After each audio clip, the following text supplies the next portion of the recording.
Next up is John McCain of Arizona. We mentioned him earlier.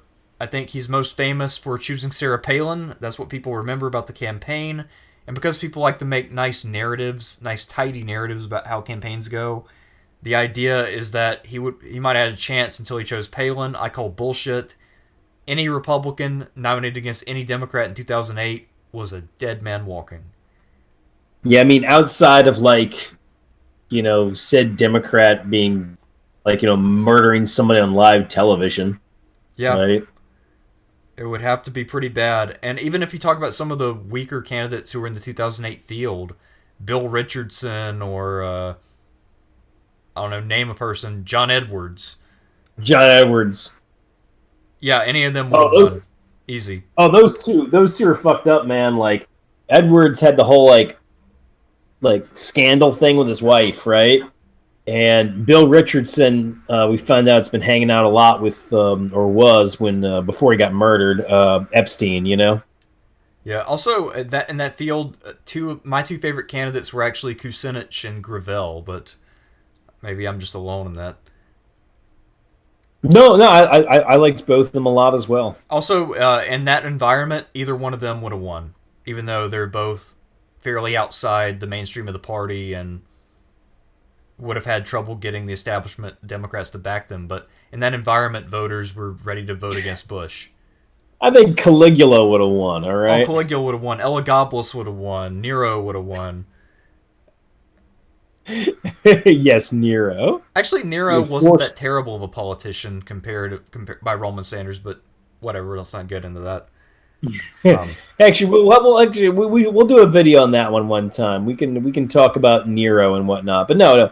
McCain's pretty well fucked. I give him credit for the Palin thing. I mean, I know it backfired, but ultimately, I'm like, hey, kind of like Mondale. It's like, what the fuck am I gonna do? yeah, You if know, if Palin's a Hail Mary, what I think of it, if I think of it in football terms, Palin as the Hail Mary was the right call, but then the quarterback threw the ball to the wrong player.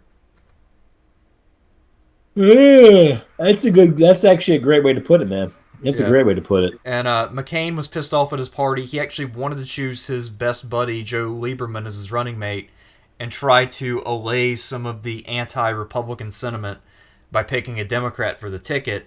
And in Lieberman's case, it's a Democrat who's to the right of a number of Republicans. So it's picking a Democrat without any possible downside of picking a Democrat. Um, Yeah. so anyway, he thought that would be a good idea. The party said no, we're doing a Republican ticket because we're holding the line, and you're going to have to defend a lot of what Bush did, most of which you voted for. So you can't really criticize Bush's record. You have to run with most of it, and just run on being decent and being a veteran. So McCain was kind of trapped. He did his best, and his best wasn't very good. Although I do have to give him credit for not promoting a lot of the smears against Obama that many of his advisors proposed that he go with, and also that Hillary had pushed in the primaries, Yeah. especially the Kenyan birth thing and the Reverend Wright stuff. McCain refused to talk about that kind of shit, and actually acquitted himself fairly well. McCain's a little hard to rate because, like I said, I don't think he had a chance. I guess I'd Hmm. probably go with a D. If Palin had been a better candidate, I might even be willing to go as high as a B. But because Palin was so notoriously inept, I think D is about right. I think so too, man. I'll go with that. Yeah. All right.